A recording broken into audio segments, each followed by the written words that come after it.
সারা পৃথিবীর 100 কোটি নারী যদি আজকের অসভ্য উলঙ্গ ছবি দেখে, যেই যুবক এরে যদি 100 কোটি নারীও উলঙ্গ করে দেখায়, কসম আল্লাহর এই জানোয়ারের তৃপ্তি হবে না। কিন্তু একজন পুরুষ 70 বছর 90 বছর একজন হালাল স্ত্রী দিয়া তার জিন্দেগি কাটায় ফেলে। হালাল তৃপ্তি দেয়, হারাম কি দেয় না। আল্লাহ আমাদেরকে বুঝ দান করে। অতএব আখিরাতকে বাদ না দাও। যুবক বন্ধু তুমিও না, বুড়া বাপ আপনিও না, পর্দার আড়ালের মা বোন আপনারাও না। আল্লাহ আপনাদেরকে তৌফিক দেন, আল্লাহ আপনাদেরকে কবুল করেন। এই আয়াতগুলোতে আল্লাহ আখিরাতের কথা বলছেন। আমি শুধু এক টানে তর্জমা বলছি, লা উকসিম বিয়াউমিল কিয়ামা। আল্লাহ বলেন আমি কসম করছি কিয়ামতের দিনের। ওয়ালা উকসিমু বিন-নাফসিল লাওয়ামা। সাথে সাথে আমি আল্লাহ কসম করছি ওই অন্তরের, যেই অন্তর মানুষকে গুনাহের কারণে তিরস্কার করে, নেক কাজে উৎসাহিত করে। সুবহানাল্লাহ। আয়াহসাবুল ইনসানু আল্লান নাজমা ইযামা। আল্লাহ বলে মানুষ তোমরা কি ভেবেছ, তোমরা কি এই মনে করো আমি আল্লাহ কবর থেকে ছড়িয়ে ছিটিয়ে যাওয়া হাড্ডি গোশত যেগুলো ছিন্ন ভিন্ন হয়ে নিঃশেষ হয়ে গেছে, আমি সেগুলোকে একত্রিত করতে পারবো না? সুবহানাল্লাহ। আল্লাহ বলে বালা কাদিরিনা আলা আন নুসাব্বিয়া বানানা।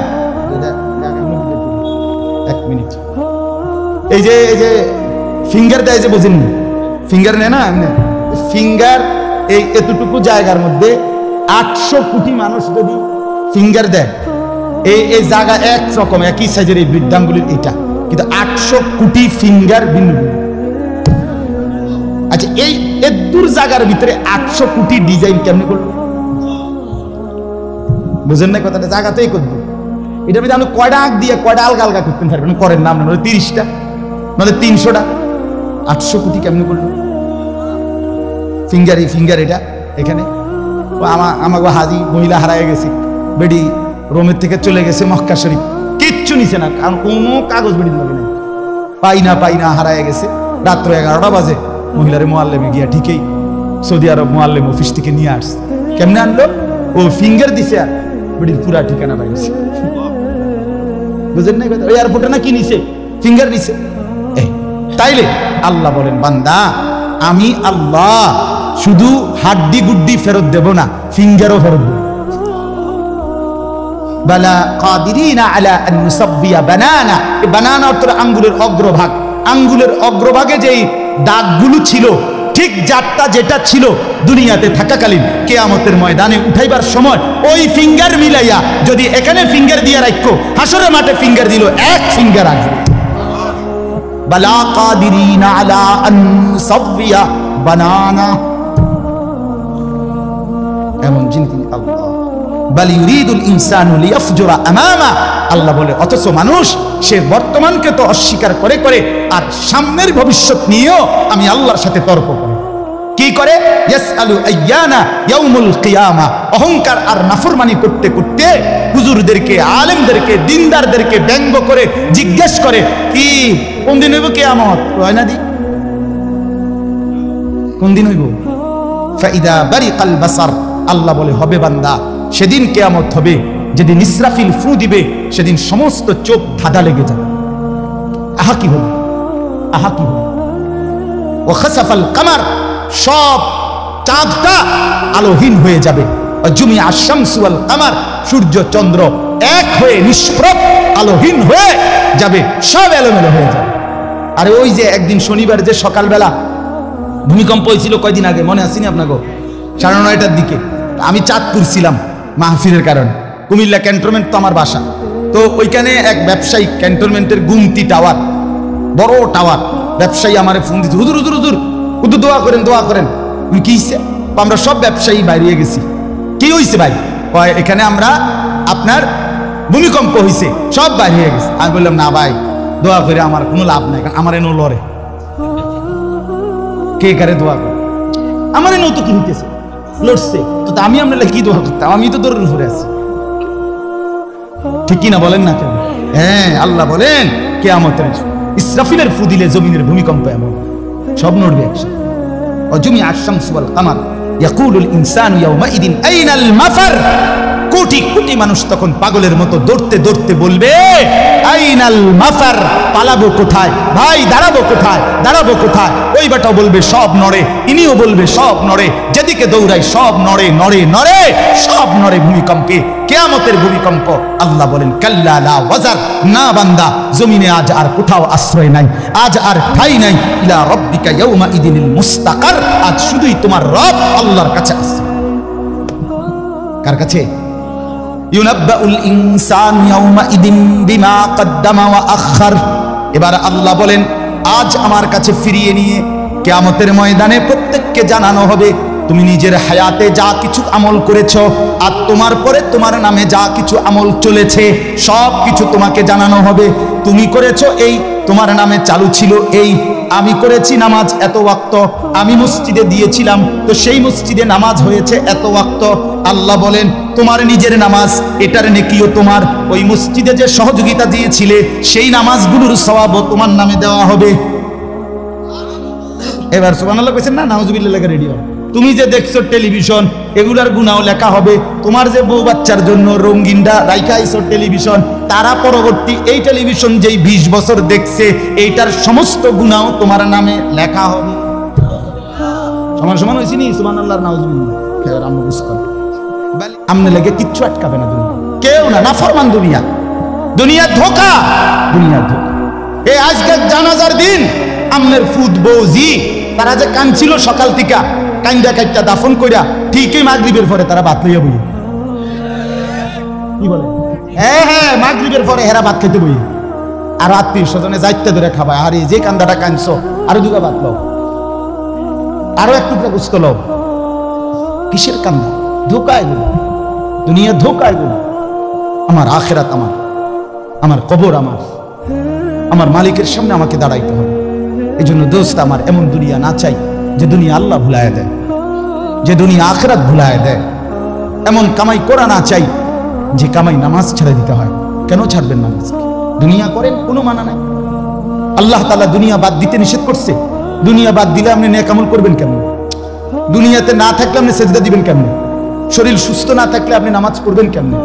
হ্যাঁ, তাইলে দুনিয়া অর্জন করতে, কামাই করতে নিষেধ করে নাই, আল্লাহকে ভুলতে নিষেধ করছে, আখিরাত ভুলতে নিষেধ করছে, হারাম করতে নিষেধ করছে। আল্লাহ বলছে হালালের মাধ্যমে বান্দা আমি তোমার সমস্ত জরুরত পূরণ করতে সক্ষম। সক্ষম কিনা বলেন না? সক্ষম। বছরের পর বছর অসংখ্য মানুষ হালালের মাধ্যমে দুনিয়ার জরুরত পূরণ করছে। আল্লাহ আমাদেরকে বুঝ দান করে। আমার নওজোয়ান সাথীরা, আমার বাপ, আমার ভাই, আমার বন্ধু, নিজের দিকে নজর দেন, ছেলেটার দিকে নজর দেন, মেয়েটার দিকে নজর দেন, আখিরাতের ফিকির করেন। দুনিয়া এই ঘর বাড়ি খাট পালং সোফার মিলাইয়া তার চাইতে বেশি উত্তম হবে আখিরাত মিলান। দুনিয়াও হয়ে যাবে, দুনিয়া থেমে থাকে না, দুনিয়া থেমে থাকে। যাকে আল্লাহ যা বরাদ্দ দিবেন তা দিয়েই দেবেন, তাই এসেই যাবে। কসম আল্লাহ, আপনি শুয়ে থাকলেও আপনার জন্য বরাদ্দকৃত রিজিক এসেই যাবে। আপনি যদি বলেন না পরিশ্রম না করে তাহলে আমি শুয়ে থাকি, আসুক। না না, তকদির এভাবে লেখা, সিস্টেম আল্লাহর পরিচালনা। আমনে কাম করতেন, আমনের 14 গোষ্ঠী কাম করবেন। আর উনি কাজ করতে চায়, ওই সুযোগ পাচ্ছে না। উনি অসুস্থ, উনি প্যারালাইজড, উনি পঙ্গু, তাহলে ওই বেটারে অচল করে দিল যিনি, আমনারে সচল করছে তিনি। কথা বোঝেন নাই আপনি? যে সহজ হিসাব। আপনি বলে না আচ্ছা আমি ঘুমাই তাই সাই করতে আই বাদ, আপনি আপনার বাপও তো ঘুমাই থাকতেন না। আপনার তকদিরই তো এভাবে, আপনার রিজিকই তো আপনাকে কোথায় নিয়ে যাবে, ওইখানে নিয়ে যাবে। আল্লাহর ফয়সালা ইঞ্চি ইঞ্চি, আল্লাহর ফয়সালা তো হিসাব করে। যে পরিশ্রম করবে সেটাও লেখা, কে পরিশ্রম করবে না সেটাও কি আছে, লেখা আছে। আল্লাহ বুঝ দান করে। অতএব খুব বেশি কারাকারি করে লাভ নেই। রিজিক বন্টন করা, রিজিক কি করা, আর রিজকু মাকসুম, একদম বন্টিত হয়ে গেছে। আল্লাহি লান তামুতা নাফসান হাত্তা তাস্তাকমিলা রিজকাহা। আল্লাহর নবী বলেন আল্লাহর কসম, একটি আত্মা, একটি প্রাণ মৃত্যুবরণ করবে না কোন আত্মা তার জন্য বরাদ্দকৃত রিজিক পূর্ণ না করে। বাতেই লোকমা না খাইয়া আপনার বাপের ক্ষমতাও নাই, আপনি মরে যাবেন। আর যেটা নাই সেটা আপনি খাইতে পারবেন না। আমি খাইতে বসি ভাত, আমার প্লেটে ভাত নিয়া, আমার বাচ্চা বাহিরে খেলে, 2 বছরের মেয়েটা মাঝে মধ্যে দৌড় দিয়ে আসে, আইসা 1 লোকমা নিয়ে যায়, নিয়ে আবার দৌড় দিয়ে যায়, বাকি ভাত আমি শেষ করছি। আমার মালিক যেন বলে, আনিস ওই মাঝখানের এই লোকমাটা তোর মেয়েরই ছিল, আমি তাকে যথাসময়ই নেওয়ার জন্য পাঠাইছি। তুমি যদিও ভাবছিলা ফুরাবাদ তোমার, কিন্তু না, মাঝের এক লোকমা তোমার মেয়ের। হ্যাঁ, রিজিক বন্টিত হয়ে আছে, রিজিক বন্টিত হয়ে আছে। ইন্না রাব্বি ইয়াবসুতুর রিজকা লিমান ইয়াশা ওয়া ইয়াকদির। আল্লাহ বলে, বান্দা আমি যাকে ইচ্ছা রিজিক বেশি দেই, যাকে ইচ্ছা রিজিক কমিয়ে দেই, এটা আমার ইচ্ছা, আমার ইচ্ছা। বিশ্বাস, এক বিমানে বিদেশ গেছে, একই কোম্পানিতে চাকরি করে, এক রুমে থাকে 16 বছর। আইবার পরে আমার পরিচিত একজনে বাড়ি গাড়ি অনেক কিছু করছে, আরেকজনে 16 বছর পরে আইবার সময় আরেকজনের থেকে ফ্যান হাওলাত করে তো চিন্তা হয়েছে। একবার সত্যি নিজে কইছে, কৌজুরি ফ্যানটা আরেকজন তে লই আইছে, এক রুমে থাকছে, এক রুম, এক দেশে। এমন হলো কেন? ফয়সালা কোথায়? আরে ফয়সালা কোথায়? এটা বুঝতেই হবে বাপ, এটা বুঝতেই হবে। দুনিয়া নিয়ে কারাকারি না, দুনিয়া নিয়ে কারাকারি না, দুনিয়া নিয়ে কারাকারি না, দুনিয়ায় সেই যাবে। দাওয়াত ও তাবলীগের বিশ্ববিখ্যাত মুরব্বী ছিলেন, আহা সোনার মানুষ ছিলেন, আলোকিত মানুষ ছিলেন হযরত মাওলানা ওমর পালনপুরি রাহমাতুল্লাহি আলাইহি। উনি বলতেন, বাপ মসজিদের ছাদে মনে করেন 500 লিটারের একটা পানির ট্যাঙ্কি, আর নিচে 5টা ট্যাপ ওযু করার জন্য দিছে। তো হযরত উদাহরণ দিতেন আর কি, যে 5টা ট্যাপ দিয়ে মানুষ ওযু করে, এখন পানি শেষ, ওযু করতে করতে পানি কি হয়ে গেছে, আর কয় লিটার শেষ হয়েছে। আচ্ছা, এখন মুসল্লি একটু বেশি দেখা মসজিদ কমিটি বলল যে না, কষ্ট হয় 5টা ট্যাপে ওযু করতে, মুসল্লিদের আরো 5টা ট্যাপ লাগান। তো আরো 5টা ট্যাপ লাগাইছে, অন ট্যাপ হয়েছে কয়টা? এখন মুসল্লিরা ওযু করে 10টা ট্যাপ দিয়া পানি শেষ হয়েছে। এখন পানি শেষ হয়েছে কয় লিটার? ধরো মিয়া, আগে না 5টা থাকতে না 500 লিটার, এখন 1000 লিটার। কি লেগে 1000 লিটার?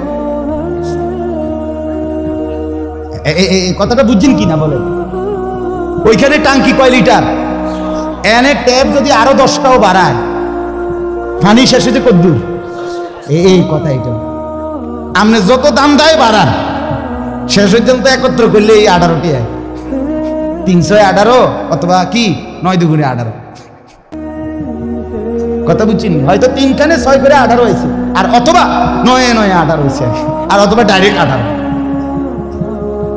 তার মানে 18 ঠিক, হয়তো 318 অথবা 9 দুগুণে 18 অথবা ডাইরেক্ট কি, মানে আমনে দামদা বাড়াইয়া না, বাড়াইতে হইব ওই টাঙ্কি আসমানে বাড়াইতে হবে। কোরআনুল কারীমে স্পষ্ট কোরআনের আয়াত আছে, অফিস সামাই রিজকুকুম, একটা ডাইরেক্ট বাংলায় কইছে আল্লাহ। আমার শাইখ আরিফ বিল্লাহ হাকিমুন নফস আল্লামা মুফতি মুশতাকুন নবী কাসিমি, এই হুজুর মাঝে মাঝে মহব্বতে এই কথাটা বলে। কোন কথা একদম খুব স্বাভাবিকভাবে যখন আল্লাহ বলছেন, মনে হয় যেন বাংলায় বলছে। আল্লাহ বলে, অফিস সামাই রিজকুকুম, বান্দা তোমাদের রিজিক আসমানে, আসমানে, আসমান। কোথায় বলেন না? এই খেতে না, গার্মেন্টসে না, মেইলে না, ফ্যাক্টরিতে না, এগুলো সব আল্লাহর ফায়সালায়, আসমানি ফায়সালায় এখানে উৎপাদিত হচ্ছে।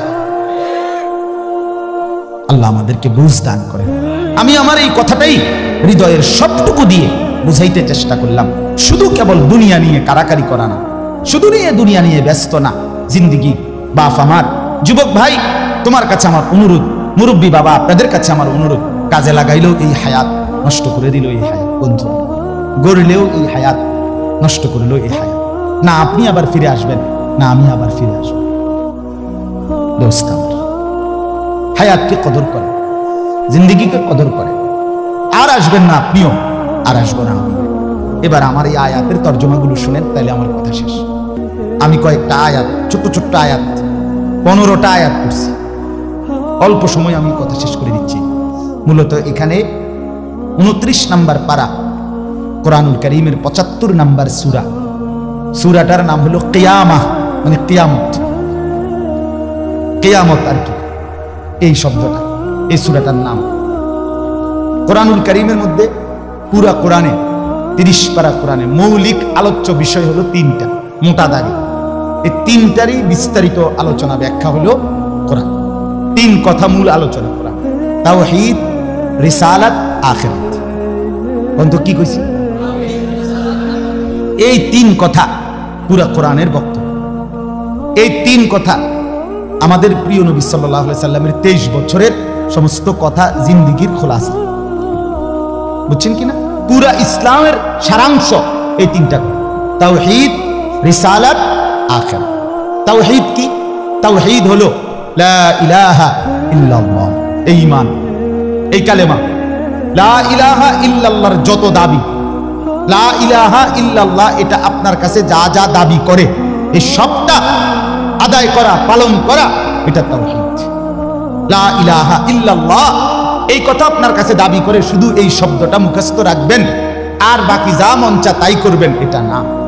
লা ইলাহা ইল্লাল্লাহ আপনার কাছে দাবি করে যে তাওহীদ মানে একত্ববাদ, এক। আসমানে, সাত আসমানে, সত্যবক জমিনে, কায়নাতের যেখানে যা তা হচ্ছে শুধু একজনের ইচ্ছায়, তিনি আল্লাহ। আমার মাথার চুল থেকে পায়ের নখ পর্যন্ত, আমার দেহের ভিতর বাহির নিয়ন্ত্রিত হচ্ছে শুধুই একজনের ইচ্ছায়, তিনি আল্লাহ। আমার জিন্দেগীর হাসি, কান্না, আনন্দ, বেদনা, দুঃখ, সুখ, প্রয়োজন, অপ্রয়োজন, আমার চাওয়া পাওয়া, প্রাপ্তি অপ্রাপ্তি, সুখ দুঃখ সবকিছু আমার ভেতর বাহির পূর্ণ করবেন, পূরণ হবে যার মাধ্যমে, তিনি শুধুই একজন আল্লাহ। এটাই তাওহীদ। এই কথা দিলে বসানো, এই কথা দিলে বসানো। দাওয়াত ও তাবলীগের সাথীরা এই পৃথিবী ঘুরে ঘুরে সবচেয়ে বেশি আল্লাহর বান্দাদের কলজার মধ্যে এই কথাটা বসাইতে চায়। সকালেও বলে, জোহরের পরে বলে, আসরের পরেও বলে, মাগরিবের পরেও বলে, মাখলুক থেকে কিছু হয় না ভাই, মাখলুক থেকে কিছু হয় না, মাখলুক কিছুই করে না। ডানে বামে উপরে নিচে আমরা যেখানে যা দেখি এগুলো কিছুই করে না, পরে যা শুধুই আল্লাহ আল্লাহ আল্লাহ। এই কথা টানা 40 দিন কলিজার মধ্যে বসায়, টানা 120 দিন 4 মাস কলিজার মধ্যে বসায়, লোকটার দিলে বসে যায়, জিন্দেগি সুন্দর হয়েছে। হ্যাঁ, এটা পরীক্ষিত, দেখো পরীক্ষিত, পরীক্ষিত। এই জন্য ওলামায়ে কেরামের তত্ত্বাবধানে, নিজ অঞ্চলের সংখ্যাগরিষ্ঠ ওলামায়ে কেরামের তত্ত্বাবধানে, মশওয়ারায়, পরামর্শ নিয়ে দাওয়াত ও তাবলীগের সাথে জুড়ে থাকবেন, বলেন ইনশাআল্লাহ। 2, 3, 4 ফেব্রুয়ারি বিশ্ব ইজতেমা, জানেন? 2, 3, 4 ফেব্রুয়ারি বিশ্ব ইজতেমা। বলেন কত তারিখ? ফেব্রুয়ারি। ফেব্রুয়ারি কর না কেন? 2, 3, 4 ফেব্রুয়ারি। বলেন কত তারিখ? বিশ্ব ইজতেমা। আল্লাহ কবুল করেন। আপনারা আমরা সবাই যাব ইনশাআল্লাহ। তো বলতেছিলাম এই তাওহীদ, লা ইলাহা ইল্লাল্লাহ, এটা কলিজার মধ্যে বসানো। নবী সাল্লাল্লাহু আলাইহি সাল্লাম বলেন, আল্লাহর নবী বলছেন, ওয়ালাম আন্নাল উম্মাতা লাউ ইজতামাআত আলা আন ইয়ানফাউকা বিশাইইন লাম ইয়ানফাউকা ইল্লা বিশাইইন কাদ কাতাবাহু আল্লাহু লাক। আল্লাহর নবী বলেন, উম্মত শোনো, গোটা পৃথিবী যদি একত্রিত হয়ে সিদ্ধান্ত নেয় তোমার একটু উপকার করবে, কিছুই করতে পারবে না, তোমার কেবল সেই উপকারটাই হবে যেটা আল্লাহ তোমার জন্য তাকদীরে আসমান জমিন সৃষ্টির 50,000 বছর আগে লিখে রেখেছে। ওয়ালা বিজতামাউ আলা আন ইয়াদুররুকা বিশাইইন কাদ কাতাবাহু লাম ইয়াদুররুকা ইল্লা বিশাইইন কাদ কাতাবাহু আল্লাহু আলাইকা। সবাই মিলে যদি এটাও সিদ্ধান্ত নেয় তোমার একটি ক্ষতি করবে, বিপদে ফেলবে, মুসিবতে ফেলবে, আল্লাহর নবী বলেন কোন মুসিবত তোমার আসবে না, আসবে কেবল সেই মুসিবতটাই যেটা আল্লাহ তোমার জন্য তাকদীরে লিখে রেখেছেন। রুফিআতিল আকলাম ওয়া জাফফাতিস সুহুফ। নবীজি বলেন এই কথার পরে তাকদীরে, যেমন এইখানে হিলফুল ফুজুল যুব সংগঠন নাগরাপাড়ার ফইটাদি, এরপরে আর লেখা নাই, আসেনি, এরপরে নিচে দিয়ে আর কিছু, এখানে এসে লেখা, এটা কি হয়েছে? শেষ হয়েছে। আল্লাহ তাআলা, রাসূল বলেন তাকদীরের লেখা, এই গোটা আল্লাহর সৃষ্টি, আল্লাহ ব্যতীত যত শাই সবকিছুর তাকদীর আছে। বুঝেন নাই কথা? এটা আল্লাহ ব্যতীত যত কিছু সবকিছুর কি আছে? এই গাছ মাছ, আকাশ জমিন, হ্যাঁ, এই মশা মাছি পিঁপড়া যা কিছু আছে আল্লাহ সৃষ্টি, নদী সাগর সবকিছুর কি আছে? তাকদীর আছে। এই নদীতে কতদিন জোয়ার আসবে এটা লেখা আছে, কতদিন ভাটা আসবে এটা লেখা আছে। তাকদীর শুধু মানুষের না, তাকদীর মা সাওয়াল্লাহ, আল্লাহকে বাদ দিয়ে যা সবকিছুর তাকদীর আছে। ও পিঁপড়ারও তাকদীর আছে, এবারে আমার থেকে বাচ্চা গেছে গায়ে, এবারে ঠিক দিয়ে মেরে গেছে, ঠিক কিনা বলেন না? হ্যাঁ, মশা আমারে কামড়াইয়া গেছে, আমি পারছি না ধরতে, এবারে মেরে গেছে। এই তাকদীর লেখা আছে, ফয়সালা আছে। তো এই কথার পরে যে মাখলুক তোমার কোনো উপকারও করতে পারবে না, মাখলুক তোমার কোনো ক্ষতিও করতে পারবে না, এই কথা লেখার পর আল্লাহ তাআলা তকদির লেখার যেই কলম এটা উঠাইয়া ফেলছে, তকদির লেখার যে কালি এগুলো ফেলাই দিয়েছে। মানে এরপরে আর কথা নাই, এই কথার উপরে তকদির শেষ হয়েছে যে মাখলুক কিছুই করে না, হাও না নাও না, পক্ষেও না বিপক্ষেও না, যা করে কে করে? আল্লাহ। আল্লাহ আল্লাহ করে আল্লাহ। বলে তো ডাক্তারে চিকিৎসা করলে রুগী ভালো হয়, এই ডাক্তারে চিকিৎসা করলে রুগী মারাও যায়। যে হাসপাতালে রুগী সুস্থ হইয়া বাড়ি যায়, এই হাসপাতাল থেকে রুগী মইরা অ্যাম্বুলেন্স ও, ঠিক কিনা বলেন? তাহলে বুঝা গেল মাখলুক থেকে। কার থেকে? এই সহজ কথা বললাম, তাওহীদ। এটা রিসালাত কি? রিসালাত হলো মুহাম্মাদুর রাসূলুল্লাহ সাল্লাল্লাহু আলাইহি ওয়াসাল্লাম। তার মানে মাথার চুল থেকে পায়ের নখ, জিন্দেগির পুরাটা, এই দেহের সবকিছু, এবং আমার জীবনের একেবারে ঘর থেকে দেশ, জাতি, রাজনীতি, ঘর, পরিবার, সমাজ, আচার আচরণ, বাজার, ব্যবসা, লেনদেন, হাসি কান্না, আয় উপার্জন, সামাজিকতা, অনুষ্ঠানাদি, পাড়া পড়শি, সমাজের আমার জিন্দেগির, আমি এক মানুষ জীবনে যা করব, ঘরে কিংবা বাইরে, হাটে কিংবা মাঠে, বাজারে কিংবা ব্যবসায়, আয়ে কিংবা লেনদেনে, দেশে কিংবা রাজনীতিতে, সবকিছু একজন রাসূল মুহাম্মদ সাল্লাল্লাহু আলাইহি সাল্লাম উনার দিক নির্দেশনায়, উনার সুন্নাতে, উনার তরিকার উপরে করা, এভাবে জীবনটাকে গঠন করা, এটার নাম রিসালাত। এটার নাম রিসালাত। কোনোভাবেই বাপ এই কথা বলার কোনো সুযোগ নাই, ইসলামকে কোনো একটা জায়গার মধ্যে সীমাবদ্ধ করার কোনো অনুমতি নাই। এটা ঈমান থাকবে না, ঈমান থাকবে না। সোজা কথা। হুজুর এক দূর পর্যন্ত কইতে পারবেন, এর বেশি যাইবেন না, না এই কথা বলার সুযোগ নেই। এটা কুফরি, কুফরি। ইসলামকে রাজনীতিতে টাইনা আইনেন না, ইসলামকে এলাকার টাইনা আইনেন না, ইসলামকে বাজারে টাইনা আইনেন না, ইসলামকে হাটে টাইনা আইনেন না, ইসলামকে ওইখানে না না। এটা যদি আপনি বিশ্বাস করে কন, এটা যদি আপনার কলজার থেকে কইয়া থাকেন, আপনার ঈমান নেই। কথা বুঝেন না? সাবধান। হ্যাঁ, অপ্রিয় হইতে পারে কোনোটা, কোনোটা আপনার অপছন্দ হইতে পারে, কোনোটা আপনার গায়ে লাগতে পারে, কোনোটা আপনার নেগেটিভ হইতে পারে, কিন্তু এর মানে ইসলাম, আল্লাহর কোরআন, শরীয়তের বিধান, রাসূলুল্লাহর সুন্নাহ, জিন্দেগি আপন ধারায় চলতে দিতে হবে। আল্লাহ আমাদেরকে বুঝ দান করে। কোনো কিছুতে এই দাড়ি রাসূলুল্লাহ সাল্লাল্লাহু আলাইহি সাল্লামের বিধান কিনা? কথা বলেন না, বিধান কিনা? আপনি এটাকে তুচ্ছ তাচ্ছিল্য করলে হবে, আপনি এটাকে অবজ্ঞা করলে, হ্যাঁ হুজুর আর ওয়াজ নাই, ঘুরে ফিরে কেবল দাড়ির কথা বলতেছেন, আর কোনো আছে, এটাও একটা ওয়াজ, আপনি এটাও শুনেন, এরপর একটু শুনেন, অসুবিধা কি? আরো কম আপনি থাকলে তো আমি আরো কম, অসুবিধা কি? কথা বুঝেন নাই? আমি এই কথাটা আমি এটা কি বুঝাইতে চাইলাম, এটা কি বলতে চাই? আমি একবার একজনকে বলছিলাম যে আমি এই বলতে পারবো না, ওই বলতে পারবো না, একটা কাগজ লিখে দিছি উনি, এডি কম যাইত না। আমি মাশাআল্লাহ, যেটি কওয়া যাবে না, এরপরে নিচে লিখে দিছে কোরআন সুন্নাহর কথা বলবেন। তো আমি বললাম এগুলো তো বাদ দিলাম, কোরআন সুন্নাহর কথাগুলো এডি বাদ দিয়া কি হইতে পারে? আঙ্কেল আপনি যদি স্যাম্পল হিসাবে আপনি কিন্তু 10টা মিনিট কইয়া দেন যে এগুলো হলো কোরআন হাদিসের কথা, এরপর আমি ব্যাখ্যা করবো, আপনি কিন্তু শুধু মূল বক্তব্যটা শিরোনাম দিয়ে আপনি দূর কইয়া দেন যে এটা কি কইতাম, আপনি কথা এগুলো কি আর আমরা জানি? তো আপনি না জানলে কাগজ লিখুন। এটা তো একটা স্ববিরোধী কথা হইলো, স্ববিরোধী কথা না। আপনি জানেন না, এদিক দিয়েও আপনি এটা বুঝেন, আবার আপনি আইন কানুন দেখাইতে আছেন, তো এটা আপনি কি বুঝে আইন দিলেন? আল্লাহ আমাদেরকে বিবেক দান করে। এটা ইনসাফ না, বরং জীবনের সবকিছু রাসূলুল্লাহ সাল্লাল্লাহু আলাইহি ওয়াসাল্লামের সুন্নাহর আলোকে, দিক নির্দেশনার আলোকে পালন করা, এটা ইনসাফ, এটাই দ্বীন, এটাই ইসলাম, এটাই শরীয়ত, এটাই নাজাত, এখানেই জান্নাত। আমার ঘাটতি আমাকে মেনে নিতে হবে, আমার কমতি আমাকে এটা মেনে নিতে হবে। মেনে নিতে হবে কিনা বলেন? হ্যাঁ, স্বীকার করতে হবে, এটা আমার কমতি, এটা আমার ঘাটতি। অবজ্ঞা করা যাবে না, তুচ্ছ তাচ্ছিল্য করা যাবে না, টিটকারি মস্কারি করা যাবে না। ইসলামের একটা ছোট্ট জিনিসকেও তুরস্কার করা, তুচ্ছ তাচ্ছিল্য করা, ইস্তেহজা করা, এটা কুফর। আপনি জিজ্ঞাসা ওলামায়ে কেরাম, এটা শরহে আকায়েদের মাসআলা। কুফরি। আপনি দাড়িকে, মিসওয়াককে, টুপিকে, পাঞ্জাব, যা কিছু ইসলামের নিদর্শন, তার একটি জিনিসকেও আপনি অবজ্ঞা করতে পারবেন। ইস্তেহজা আপনি পালন না করা, এটা হলো কবিরা গুনাহ, আর অবজ্ঞা করা কুফরি। একদিন মসজিদে মুয়াজ্জিন বেচারা পাগড়ি মাথা দিতেছে, ভদ্রলোক, পয়সাওয়ালা, মাতবর, মাতবরে এনে খাড়াইয়া এক পাশে প্রথম কাতারে, সে বলতেছে এই সমস্ত তেনাতুনা বান্ধনের টাইম এখন আসেনি।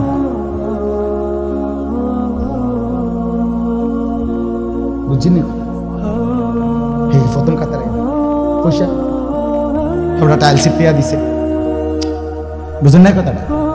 মসজিদে টাইলস টিয়া দিছে, ওরা এরকম মসজিদে তো উনি টাইলস না দিলে আপনার নামাজ পড়লে বলে কেমনে? বাপরে বাপ, আপনি এটা কি বলবেন? কাকে তুরস্কার?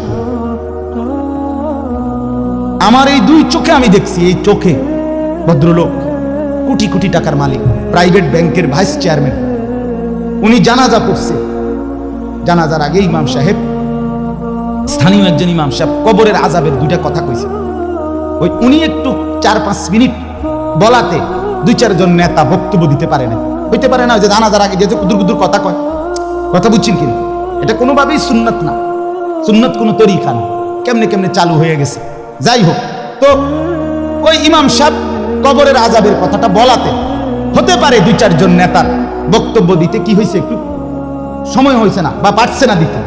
এই জায়গাটা আপনারা আরো 2 জন কুদুর কথা কইতো, ওই ভুল উচ্চারণে কইতো, আরে কুলু নাপছিন যা একাতুল মউত। আপনি এতটি জানাজা পড়েন, আমি দূরে এই লাইনটাও ঠিক করতে পারলেন না। এই কথাটা কমপক্ষে ঠিক করতেন যে আমি যেহেতু প্রায় জানাজা ফরন লাগে, হ্যাঁ এটা তো কত ঠিক করি না, এইটাও করতে পারেন। তো যাই হোক, উনি ডাইকা ইমাম সাহেবকে বলতেছে, আমি নিজে দেখছি, উনি ডাইকা বলতেছে, হুজুর কবরের আযাবের মিথ্যা ভয় দেখিয়ে লোকদেরকে আর কতদিন বোকা বানিয়ে মুসলমানের বাচ্চা জানাজা পড়ছে, অহংকার করে গেলেন দুনিয়াতে আর কি। এরপরে মরতেন না, আপনি মরতেন না, আপনি কবরে যাইতেন না শেষ পর্যন্ত না, ফেরেশতা আপনারে দেখবে না কবরে। আল্লাহ আমাদেরকে বুঝ দান করে। আমার বাপ, আমি দিল থেকে বলতেছি, অন্তর থেকে, পুরা দিন রাসূলুল্লাহ সাল্লাল্লাহু আলাইহি ওয়াসাল্লামের সুন্নাতকে, নবীজির কোন তরিকাকে, কোন কথাকে আপনি প্রথম ধাক্কায় ফেলে দিবেন না। কথা রুচিন কিনা বলেন, মাথা নোয়াই ফেলবেন, নত নিজেকে ছোট করেন, এরপরে ভাবেন আমার এই ত্রুটির সমাধান কি করতে পারি। ঠিক কিনা বলেন না? আল্লাহর কাছে বলেন, মাওলা আমি যে এই কারণে পারতেছি না, আপনি তৌফিক দেন, আপনি সুযোগ দেন, আপনি ব্যবস্থা করেন। আল্লাহ চাইলে ব্যবস্থা করেন। তাহলে রিসালাত 3 নাম্বার হলো আখিরাত। 3 নাম্বার হলো কি? আখিরাত মানে জীবনের সব কিছুকে, আখিরাতকে মাথায় নিয়ে আমাকে মরতে হবে। কবর, হাসর, মিজান, ফুলসিরাত, আমার হিসাব, আমার আমলনামা, ফুলসিরাত পার, জান্নাত কিংবা জাহান্নাম, এইটাকে মাথায় রাখেই আমার হাঁটা চলা, আয় উপার্জন, স্ত্রী সন্তান, সংসার, আমার চলা ফেরা, আচার অনুষ্ঠান, বাজার ব্যবসা, লেনদেন, মানে কোনো কিছু করতে গিয়ে আমার যেন আখিরাত ক্ষতিগ্রস্ত হয়। ওয়া ইন্না দারাল আখিরাতা লাহিয়াল হায়াওয়ান, আল্লাহ বলছে বান্দা ওই আখিরাতটাই হলো বেঁচে থাকা, দুনিয়া তামাশা। কোরআনের স্পষ্ট আয়াত, ওমা হাদিহিল হায়াতুদ দুনিয়া ইল্লা লাহবুন ওয়া লাইব, আল্লাহ বলছে বান্দা দুনিয়া আর কিছুই নয়, শুধুই তামাশা, শুধুই খেলাধুলা। অতএব দয়া করে, আমার সময় নাই, আমি আর বাড়াতে পারছি না, কিন্তু এই কথাটাই আপনাদেরকে বুঝাইতে চাই, আমার সব কিছুর মধ্যে আখিরাতকে সাথে নিয়ে, সামনে নিয়ে যদি জীবন চালাই, আল্লাহর কসম দুনিয়ার সব প্রয়োজন পূরণ হবে, আখিরাতের জান্নাতও মিলে যাবে। আপনি ঠকবেন না বাপ। ফজরের নামাজ পড়লে কেউ ঠকে না, 5 ওয়াক্ত নামাজ পড়লে কেউ ঠকে নাই দোস্ত। হারাম উপার্জন করে কেউ লাভবান হয় নাই। গুনাহ কাউরে তৃপ্তি দেয় না, গুনাহ কাউরে, কোন সুদখোর তৃপ্তিতে নাই, কোন ঘুষখোর তৃপ্তিতে নাই, কোন কিস্তিওয়ালা তৃপ্তিতে নাই। 90,000 টাকা ইনকাম করে, 60,000, 70,000 মাসে ন্যূনতম কামাই। আমি নিজে জিগাইছি, কাকু কিস্তি কয়টা? 60টা। কিস্তি চলে 60টা, মাসে ইনকাম 70,000। তাহলে 70,000 টাকা ইনকামের পরে যদি কিস্তি চলে 60টা, আমার মসজিদের ইমাম সাহেবের বেতন 10,000, 8,000, এবার আর কিস্তি চলার কথা কয়টা? কিন্তু ইমাম সাহেবের কোনো কিস্তি নাই, ঠিক কিনা বলেন না? ইমাম সাহেব কিস্তিও নেয় না, এশার নামাজের পরে ফজর পর্যন্ত চুরিও করে না, ডাকাতিও করে না। বেটা মালিকের ঘরে সিজদা করে, আল্লাহর ঘরের গোলামি করে, খোদার 30 দিন 10,000 টাকা দিয়ে বউ বাচ্চা নিয়ে ইজ্জতের সাথে হাসি মুখে, ধোয়া সাদা পরিষ্কার পায়জামা পাঞ্জাবি পরে আল্লাহর জিন্দিগি, আল্লাহর দুনিয়ায় জিন্দিগি কাটায় ফেলে। ওনার কিস্তি লাগে। আমার একবার একজনে কইছে হুজুর রে আল্লাহ ছাড়া, এরকম কইছি, আর একজন কইয়া উঠছে আর আমি তো আমনের কি বিছে চালাই, আমনের কি শয়তানে চালাইনি? কথা বলেন না কেন? তো যে আল্লাহ হুজুর রে 80,000 টাকা দিয়ে চালাইতারে, আমনের চালাইতে 80,000 লাগে, আমনের কিস্তি ছাড়তে লাগে কেন? আমনে মূলত শয়তানের হাতে নিজেকে তুলে দিছে। আল্লাহর হাত থেকে ছুটাইয়া নিয়া কার হাতে দিছেন?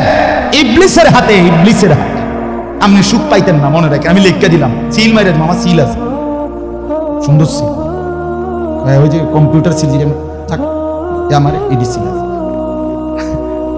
আপনি সুখ পাইতেন না, আপনি তৃপ্তি পাবেন না। গুনাহ তৃপ্তি দেয় না। এক সাগর, আটলান্টিক মহাসাগরের সব পানি যদি কোনো নেশাখোর, মদখোর, কোনো গাঞ্জাখোরকে দেওয়া হয়, সব পান করার পরেও তার তৃপ্তি হবে না। কিন্তু এক গ্লাস পবিত্র পানি পান করে তৃপ্ত হয়ে যায় হেলাল।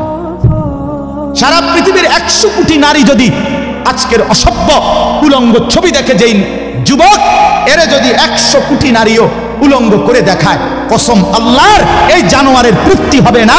কিন্তু একজন পুরুষ 70 বছর 90 বছর একজন হালাল স্ত্রী দিয়া তার জিন্দেগি কাটায়ছে। হালাল তৃপ্তি দেয়, হারাম কি দেয় না? আল্লাহ আমাদেরকে বুঝ দান করে। অতএব আখিরাতকে বাদ না দাও। যুবক বন্ধু তুমিও না, বুড়া বাপ আপনিও না, পর্দার আড়ালের মা বোন আপনারাও না। আল্লাহ আপনাদেরকে তৌফিক দেন, আল্লাহ আপনাদেরকে কবুল করেন।